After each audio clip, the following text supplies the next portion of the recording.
仲喺度幻想香港股市、樓市會有水救市，仲以為捱過呢陣調整就會好似以前一樣大幅反彈回本。我話你知，呢個舊思維已經害死無數投資者。今日我用最貼地、最真實的市場邏輯話你知，香港而家嘅資產跌勢根本唔係普通調整，係一場不可逆轉嘅終極資金抽水、價值重構，仲抱住抄底幻想嘅人，只會越試越深。而家成個資本市場充斥住一個極之普遍嘅錯覺，好多炒港股、揸香港物業嘅朋友，腦入面一直留住一個根深蒂固嘅浮抱心態，成日拎住過去20年嘅市場經驗去判斷而家嘅行情。大家都覺得股市、樓市嘅波動只係短期週期震盪，以往每一次市場寒冬，只要頂得住、捱得過調整低位，遲早一定有大筆資金托市，海量流動性會即刻撐起跌勢，令資產價格重回升軌。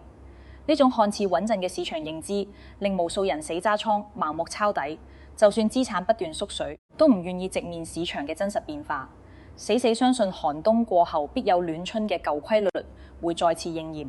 但今日我好直白、好客觀，同所有關注香港資產市場嘅朋友講句真心話，呢個沿用咗20年嘅市場邏輯已經徹底失效。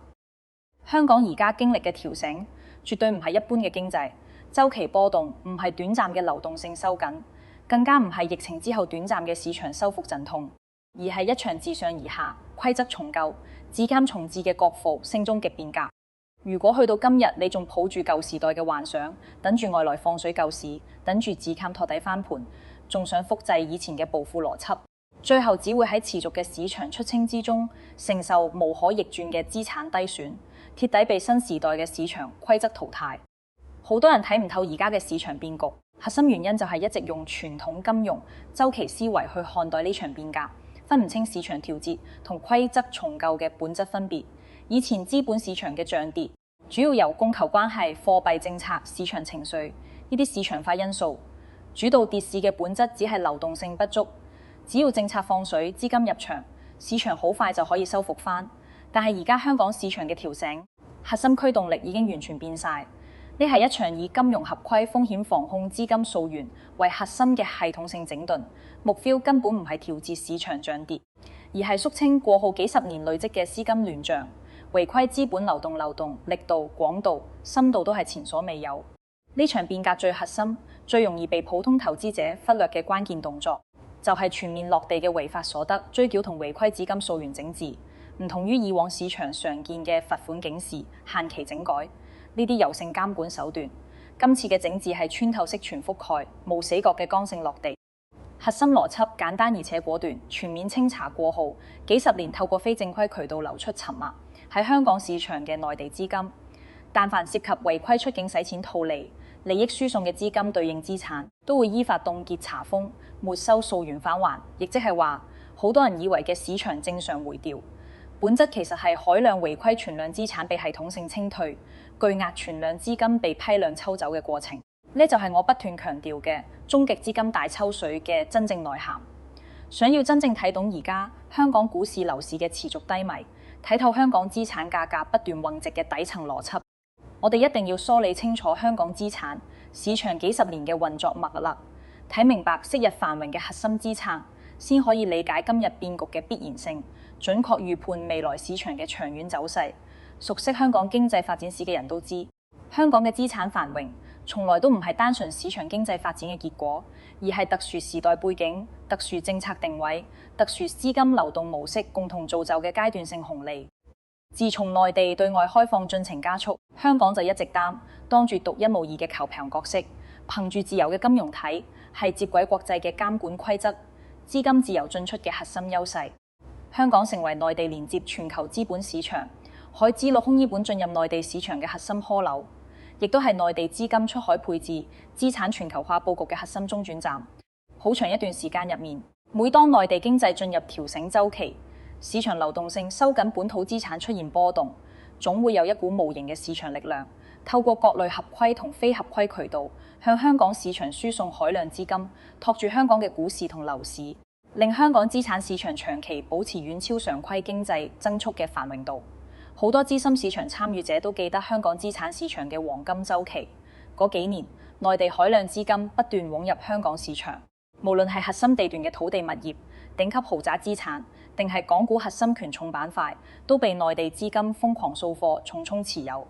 當時香港核心商業區半山南區呢啲頂級豪宅片區，內地富豪企業高層機構資金係絕對嘅購樓主力，核心地段地皮不斷以天價成交，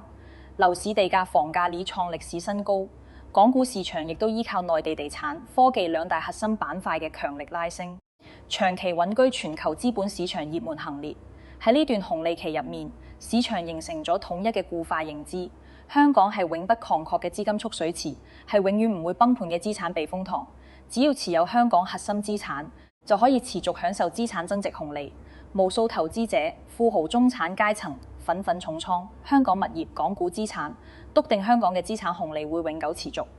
呢種認知支撐住香港樓市、股市走出長達20年嘅超級牛市，造就咗香港國際金融中心嘅雄風地位。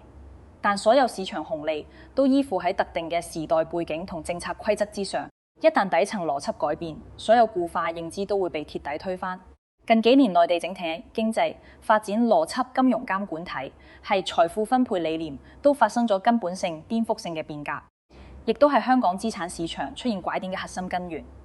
冇任何市場力量可以逆轉呢個頭勢。從內地本土經濟基本面嚟睇，而家內地正處於標誌性嘅資產負債表修復週期，呢係宏觀經濟轉型嘅必經階段，亦都係影響跨境資金流動嘅核心底層因素。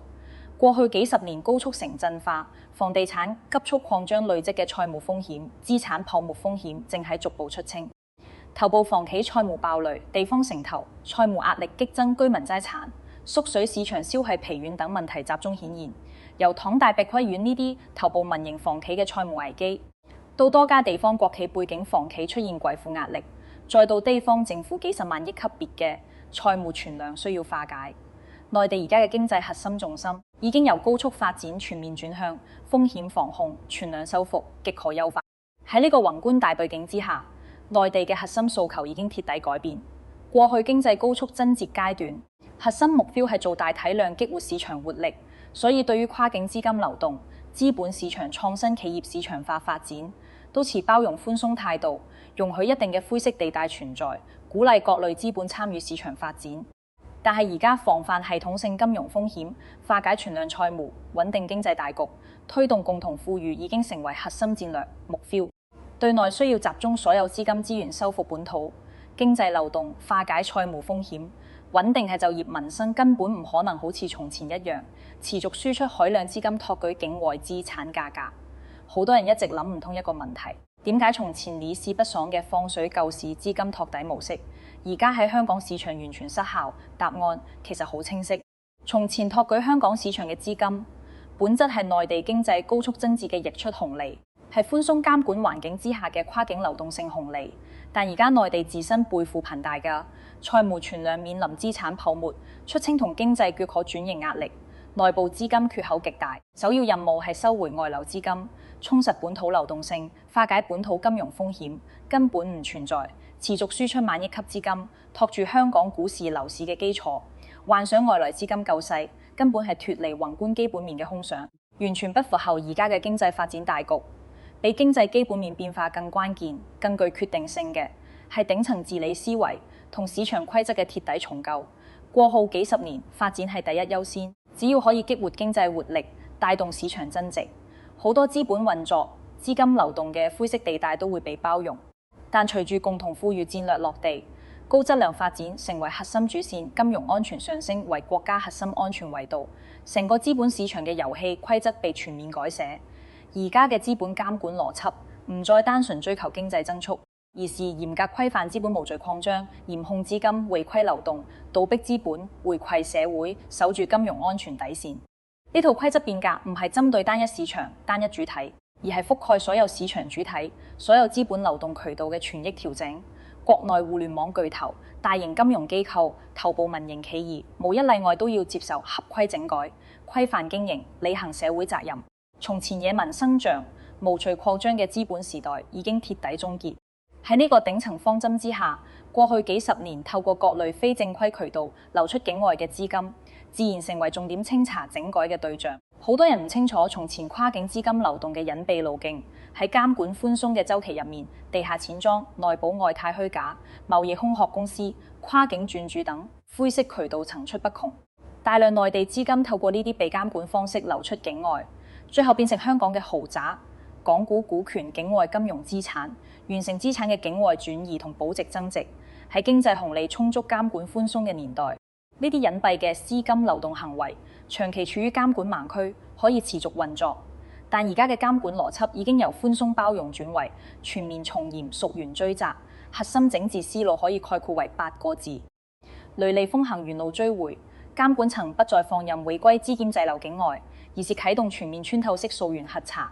只要查到資金出境渠道不合規、涉及腐敗利益輸送、涉嫌洗錢逃稅、違規資本外流，無論資金沉澱喺香港嘅邊類資產，經過幾次轉手交易，持股人如何變更，都會被精準鎖定、全面追責。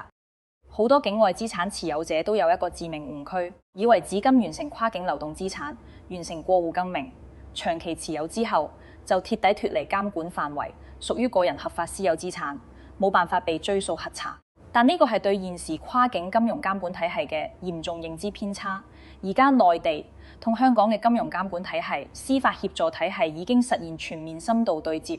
穿透式監管技術覆蓋所有跨境資金流動鏈路、資產實際受益人、資金流動路徑、資金原始來源，每一筆交易記錄都可以被精準溯源、完整核查，絕對唔存在監管盲區。只要內地監管部門依法出具核查、通知司法協助文件，香港執法機構司法系統一定會全面配合海戰資產凍結、查封、扣押、拍賣、追繳工作。所有違規尋禁嘅資產都會被依法處置，追繳所得資金全部回流內地，用於填補本土財務缺口、化解金融風險、保障國家金融安全。呢就係今次香港資產市場終極抽水嘅核心本質。呢唔係市場化嘅資金流出，而係政策性、強制性、不可逆嘅資產清退同資金回流，同普通嘅市場派售流動性收緊有天壤之別。我哋可以透過香港豪宅嘅市場嘅真實現狀直觀感受呢場食口性變革嘅衝擊力。熟悉香港樓市嘅朋友都知，香港頂級豪宅市場長期係資產保值嘅標杆。半山南區、九龍站、禮頓山呢啲頂級片區嘅豪宅長期供不應求。內地高淨值人群、跨國企業高層係核心接盤主力，資產抗跌性極強，好少出現大幅折價拋售，更加唔會有批量發拍大幅運值嘅情況。但而家香港豪宅市場嘅行情已經貼底幸福以往認知，市場格局出現根本性逆轉。而家香港頂級豪宅市場不斷出現發拍房源，大量從前嘅天價豪宅被集中掛牌拍賣。更值得留意嘅係，絕大部分發拍房源嘅成交價大幅縮水，對比業主入手價普遍萌值3成至5成。部分稀缺性較低嘅豪宅跌幅甚至超過6成，創下近20年最大跌幅紀錄。好多人好奇，頂級豪宅作為稀缺核心資產，點解會出現批量大幅平值？核心原因並非市場需求不足，而係資產處置邏輯徹底改變。呢啲被查封拍賣嘅豪宅，大多數都係違規紙錦沉澱形成嘅資產，由金融機構、司法部門啟動強制處置流程。對於處置機構而言，核心目標唔係最大化資產成交價，而係快速變現、快速回籠資金、快速完成資金回流核銷，以補本土金融壞賬。所以完全唔會顧及市場價格體，係寧願大幅折價拋售，不計成本快速成交。當海量高價頂級豪宅喺短時間內被集中折價拋售，會直接擊穿香港高端樓市嘅價格體系，徹底打破豪宅保值增值嘅固有認知，對成個香港樓市嘅價格底盤造成毀滅性衝擊。呢種衝擊會自上而下逐層抖透，由頂級豪宅市場逐步傳導到高端住宅、中產住宅、剛需住宅，形成全層級嘅價格下行壓力。好多人見到香港政府已經全面取消雙倍印花稅、買家印花稅等樓市調控稅費，推出各類穩樓市政策，依然扭轉唔到樓市低迷嘅態勢。核心原因就在呢度。而家香港樓市嘅下跌唔係調控政策過嚴、市場流動性不足導致嘅短期調整，而係缺口性拋售引發嘅長期價值重估。以往香港樓市嘅價格體系依靠全中國高淨值人群托舉支撐，內地資金持續入場接盤，撐起香港樓市嘅高估值高房價。但而家跨境違規資金渠道被全面封死，內地高淨值人群不再大規模入場佈局香港資產，以往嘅核心增量資金鐵底消失，而香港本土嘅中產普通市民收入水平同資金實力根本承接唔到海量嘅高位存量資產，對沖唔到結構性拋售帶來嘅下跌壓力，樓市自然陷入長期低迷、陰跌不止嘅僵局。任何短期利好政策只可以起到輕微緩衝作用，改變唔到長期下行嘅大頹勢。相對於樓市，港股市場嘅調整邏輯更加清晰，下行壓力更加明顯。好多投資者將而家嘅港股行情定義為指數保衛戰，死死糾結16000點、17000點嘅指數關口守唔守得住，卻忽略咗港股市場底層加厚已經鐵底重構嘅核心事實。想要睇懂港股未來走勢，首先要讀懂港股嘅核心權重。缺口咧係判斷市場計勢嘅關鍵。長期以來，港股市場嘅核心上漲動力、權重支撐，完全依賴兩大板塊：內地科技互聯網板塊、內地房地產同金融板塊。呢兩大板塊佔據港股總市值嘅大半壁江山，係港股市場嘅核心引擎。以往港股所有牛市行情指數高點，都依靠呢兩大板塊嘅高速增值同資金炒作。但而家呢兩大核心引擎已經同時熄火，鐵底失去以往嘅增值動力同市場預期。內地房地產行業已經鐵底告別，高系高擴張、高增值嘅黃金時代全面進入債務出清、規模收縮、風險放緩嘅調整週期。行業估值體系被鐵底重構，板塊持續低迷，估值理創新低，再也無法為港股提供上漲動力。而內地科技互聯網行業亦都經歷咗全面嘅合規整改、規範發展，野蠻生長嘅時代終結，無序擴張被嚴格限制。行業由高速增值轉向高質量穩健發展，以往嘅高增值神話鐵底破滅，市場估值體系持續下移。更關鍵嘅係，以往大量中資民營房企、科技企業、紅籌企業，長期將香港作為核心境外融資平台，依靠香港自由嘅金融環境、國際化嘅融資渠道，不斷發債增發、IPO 融資，獲取海量境外資金支撐自身發展。但而家監管層全面收緊境外上市、跨境融資、跨境資金運作嘅監管標準，嚴查境外上市主體嘅合規性、資金使用嘅規範性，嚴厲打擊跨境不當利益輸送、違規資金流動、虛假融資等行為。一旦內地母公司出現合規問題、商務風險、違規操作，對應嘅香港上市平台會即時陷入經營停滯、股權凍結、估值歸零嘅困境，股票鐵底變成無人問津嘅風險資產。喺呢種監管高壓之下，所有中資機構、國有銀行、投資機構都進入極度嘅風險規避模式，唔再輕易佈局。港股中資標的主動避開各類潛在嘅監管風險、政策風險、合規風險，市場增量資金鐵底枯竭，存量資金持續出逃，港股自然陷入長期弱勢震盪、持續下行嘅格局。呢度我必須糾正普通投資者最普遍、最致命嘅認知誤區。絕大部分散戶中產投資者一直以為呢場終極抽水、資產清退風暴只係針對頂級富豪貪官、違規資本持有者，只影響少數高淨值人群。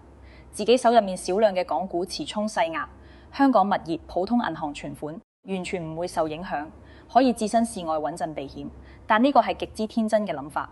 嚴重低估咗現代金融體系嘅傳導性、關聯性、系統性風險。現代金融市場係一個高度聯動、層層嵌套、環環相扣嘅有機整體，資產價格、市場流動性、行業就業、居民消費、財政收支全部深度梗定，頂層資產嘅波動一定會自上而下，逐層傳導，覆蓋所有市場主體，冇任何人可以獨善其身。呢場始於頂層資產、高端資本嘅結構性調整，正喺逐步向下滯透，全面衝擊香港嘅中產階層、普通工薪階層，最終影響成個香港嘅經濟信貸同民生體系。首先受到衝擊嘅係香港嘅核心支柱產業、金融服務業同專業服務業。過去幾十年，香港依靠跨境資金流動、境外資產配置、高端財富管理，形成咗一個體量攀大、利潤豐厚嘅產業鏈。內地海量資金入境資產配置、豪宅交易、股權流轉、跨境投融資，催生咗大量高薪崗位。投行、律師樓、會計師事務所、資產管理公司、地產代理機構等主體，依靠跨境購物賺取巨額佣金、服務費、管理費，造就咗大批年薪百萬、千萬嘅金融才俊專業人才。但隨住違規資金被全面清退，跨境資金渠道被封死，高端資產交易大幅萎縮，呢條支撐香港高薪就業嘅核心產業鏈直接陷入停擺狀態。高端資產交易獨禁，跨境投融資救冇停滯，財富管理需求斷崖式下跌，直接導致金融、法律、會計、地產服務等行業嘅佣金收入翹尾規模大幅縮水，行業裁員減薪收縮，開支成為常態。當大批高薪中產嘅收入出現斷崖式下滑，市場消費能力會直接崩塌。曾經支撐香港高端消費、輕車消費、日常消費嘅核心群體開始全面收縮，開支唔再夠買名車奢侈品，唔再出入高端餐飲場所，唔再進行大額消費投資，甚至為咗維持現金流，開始拋售手入面嘅住宅物業、閒置資產。香港太古城、康怡花園、新都城等主流中產社區近幾年二手房掛牌量持續攀升，成交價不斷走低。核心原因就係大量中產為咗回籠資金、抵扣收入下滑風險，集中折價放盤。中產階層嘅消費收縮同資產拋售會進一步傳導到實體經濟，引發全行業嘅連鎖反應。而家行入香港旺角、銅鑼灣、尖沙咀等核心商區，可以明顯感受到市場氛圍持續冷清。從前寸金尺土一鋪難求嘅核心商鋪，空置率不斷上升，轉租轉讓結業嘅門店隨處可見。零售業、餐飲業、服務業持續承壓。消費市場嘅低迷並非單一因素造成，而係雙向收縮嘅結果。一方面，香港本土高消費群體要麼已經移民離場，要麼資產大幅縮水，收入下滑，被迫節省消費。另一方面，曾經支撐香港消費市場嘅內地遊客群體，消費模式都發生咗根本性轉變。而家內地經濟處於轉型調整期，居民資產普遍縮水，收入預期偏向保守。大眾外遊間中性價比出行模式，傳統嘅高端含物奢侈品消費大幅減少，取而代之嘅係輕量化打卡式旅遊，幾乎唔會喺香港做大額消費資產購置。以往依靠內地遊客紅利嘅消費增值邏輯鐵底失效，比市場行情居民財富變化更深遠、更值得警惕嘅係香港財政體系正在發生嘅根本性動搖，都係決定香港未來長遠發展格局嘅核心變量。過去幾十年，香港可以維持低稅率、高福利、穩定發展嘅核心底層邏輯，就係高地價賣地增收嘅財政模式。香港政府依靠稀缺嘅土地資源，透過出讓土地獲取巨額賣地收入，累積幾千億甚至上萬億嘅財政儲備。依靠充足嘅財政儲備，香港政府可以持續推進大型基建工程，完善城市配套，覆蓋全民社會福利，應對各類市場風險，形成賣地增收、財政充裕、基建完善、民生穩定、資產增值嘅良性循環，亦都係香港經濟繁榮、社會穩定嘅核心根基。普通香港市民之所以對市場波動、經濟調整有較強嘅耐受度，最大底氣就係政府財政儲備充足，有足夠嘅兜底能力。但而家呢套運行幾十年嘅財政閉環已經鐵底被打破，隨住房地產行業深度調整、內地資金托底邏輯消失，樓市持續低迷，香港本地房企普遍負債率高企，現金流緊張，經營壓力巨大，已經冇能力高價拿地佈局新項目。香港政府推出嘅土地出讓項目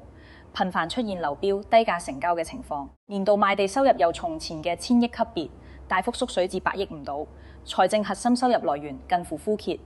財政收入大幅腰斬嘅同時，香港嘅財政支出卻持續剛性增值。人口老齡化加劇帶來嘅養老醫療福利支出逐年增加，北部都會區人工島、各類軌道交通等大型基建工程持續推進，需要不斷投入海量財政資金。一增一減之下，香港嘅財政儲備快速消耗，曾經充裕嘅萬億級財政儲備大幅縮水，財政赤字逐年擴大，財政壓力去到歷史高位。好多人會疑惑財政壓力咁大，點解唔依靠外來資金政策扶持兜底？答案好明確，而家冇任何外部力量可以為香港財政兜底。內地而家首要任務係化解本土債務，修復本土經濟，自身財政金融壓力巨大，冇能力持續輸血香港。而以往依賴嘅境外資本、跨境資金已經被全面規範封殺，無法再為香港市場財政提供增量支撐。喺財政赤字常態化、儲備持續消耗、外部無兜底嘅局面之下，香港政府未來唯一出路就係本土開源節流。節流意味住公共開支壓縮福利政策，收緊基建節奏放緩。開源就意味住各類公共收費、商業稅費、牌照費、行政收費逐步上調。雖然目前資產增值稅、銷售稅等直接稅種尚未落地，但喺持續千億級財政赤字嘅壓力之下，各類稅費改革、增收政策落地只係時間問題，而所有財政壓力、稅費成本，最終都會分攤俾普通市民。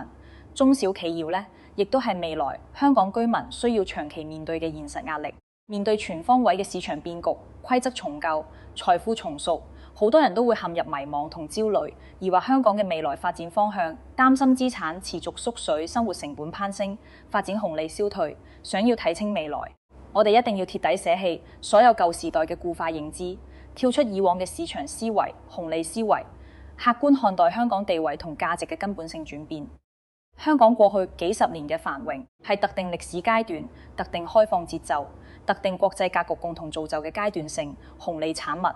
喺內地金融體系尚未成熟、對外開放未全面落地、國際資本對接渠道有限嘅年代，香港依靠制度優勢、區位優勢、金融優勢，成為內地連接全球嘅唯一窗口、跨境資本流動嘅唯一中轉站、內外資產對接嘅唯一球場。呢種無可替代嘅獨特地位，造就咗香港獨一無二嘅資產紅利同經濟繁榮。但而家所有前提條件都已經徹底改變。從國際格局嚟講，全球地緣政治博弈持續加劇，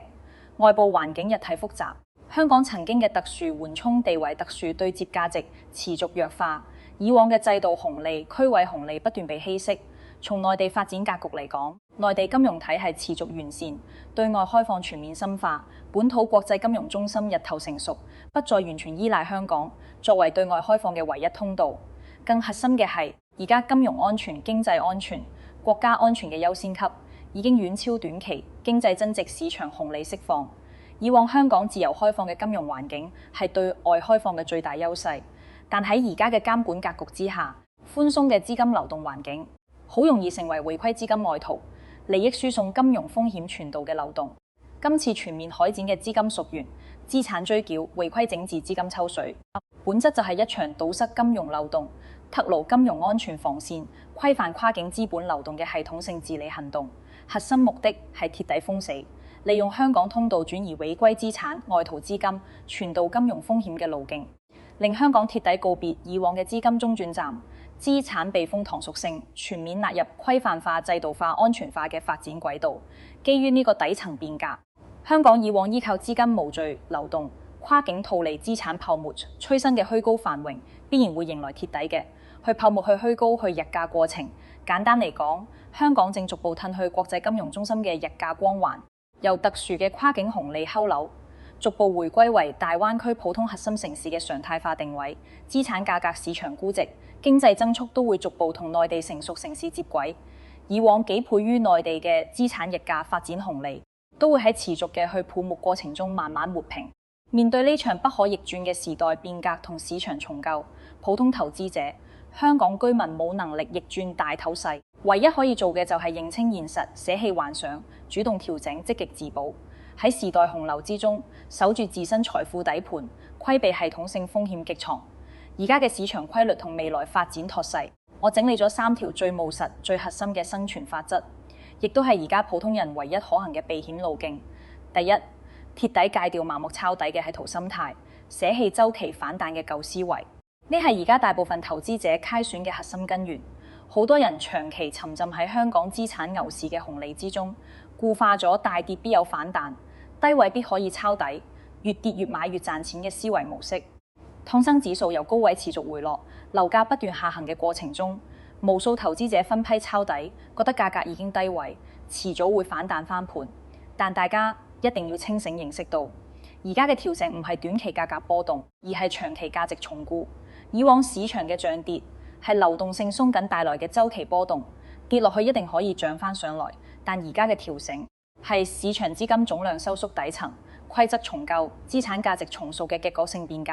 市場存量資金持續被抽走，增量資金徹底枯竭，資產嘅估值邏輯、定價體系已經完全改變，唔存在固定嘅底部區間。所謂嘅低位之下，仲有更低嘅低位。單純依靠價格高低判斷投資，價值嘅邏輯已經徹底失效。就算資產價格大幅縮水，只要市場基本面、資金面冇改善，依然會持續峰值。盲目抄底只會不斷被套，深度皆損。第二，堅持現金流為王，全面推進資產多元化配置，徹底規避單一市場風險。喺去泡沫、去冷真資金收緊嘅時代，現金流係抵替拿所有風險嘅唯一底氣。以往通慶高企、市場繁榮嘅年代，大家習慣持有物業、股票等風險資產對抗通慶博取增值收益。持有現金會被認為係資產平值，錯失紅利。但而家嘅市場環境已經鐵底逆轉，資產縮水嘅速度遠超通慶禁值嘅速度，各類黑天鵝事件、突發風險層出不窮，失業減薪、資產查封、市場暴跌等風險隨時會出現。充足嘅現金流可以令你喺突發風險度臨時有足夠嘅底氣應對，避免被逼低價拋售資產，被動割肉拉損，守住自己嘅財富底盤。與此同時，千祈唔好將所有資產撳定喺單一地區、單一類別資產之上。以往香港居民滿倉港股、重倉香港物業嘅投資模式，高度撳定區域風險、政策風險、市場風險，容錯率極低。一旦市場持續下行，所有資產會同步縮水，完全冇避險空間。喺合法合規嘅前提下，主動進行跨市場、跨貨幣、跨品類嘅資產多元化配置，分散單一區域嘅系統性風險，係而家普通人規避財富縮水、實現資產保值嘅核心手段，亦都係應對時代變局嘅必備操作。唔好執着於超額收益、短期套利。而家市場嘅核心訴求已經由博取增值轉變為守住本金、規避風險。第三，主動下調心理預期，接受時代紅利終結，重新規劃個人同家庭嘅發展路徑。呢係最心酸，但亦都最務實嘅一點。無論係香港本土居民，抑或長期佈局香港資產嘅投資者，幾乎所有人都經歷過香港遍地黃金高速增值嘅黃金時代。過去幾十年，只要肯踏實打拼、合理佈局資產，買入香港核心物業，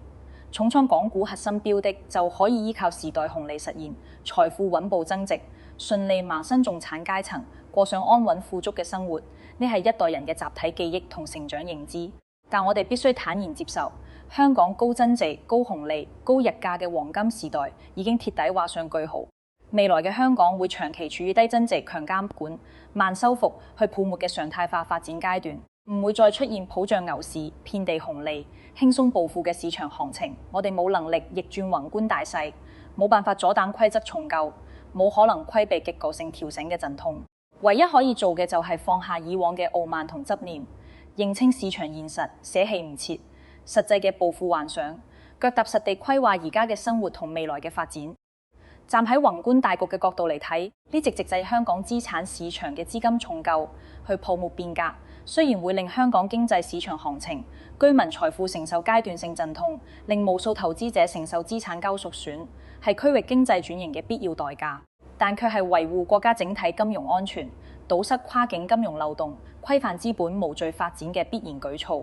曾經嘅香港依靠特殊時代優勢，成為跨境資本流動嘅特殊口紐，享受咗幾十年嘅超額紅利。但喺新時代嘅發展格局之下，局部紅利必須服從整體大局，短期陣痛必須服務長期安全。呢場終極抽水資產重構嘅進程唔會輕易結束，市場調整嘅週期深度亦都冇人可以精準預判。所有身處其中嘅人都必須學會適應新規則、新市場、新環境。最後我想同大家講，時代嘅洪流從來唔會遷就任何人。以往嘅虛假繁榮固化、認知煲鋪心理都會喺結構性變革之中被鐵底沖刷。而家我哋最需要做嘅就係保持清醒，認知理性判斷，穩健心態，唔好被過往嘅紅利記憶蒙蔽雙眼，唔好被短期嘅市場波動擾亂節奏，主動適配新嘅市場規則同發展頹勢，守住財富穩住心態，從容應對變局。如果覺得呢篇深度分析夠真實夠貼地，幫你睇清咗香港樓市同股市嘅底層邏輯，記得點讚、訂閱、留評論。歡迎大家喺評論區講下你而家手持港股、香港物業嘅真實狀況。我會持續更新香港市場最新走勢、避險思路同深度拆解，帶你避開市場陷阱，守住個人財富。我哋下期再見。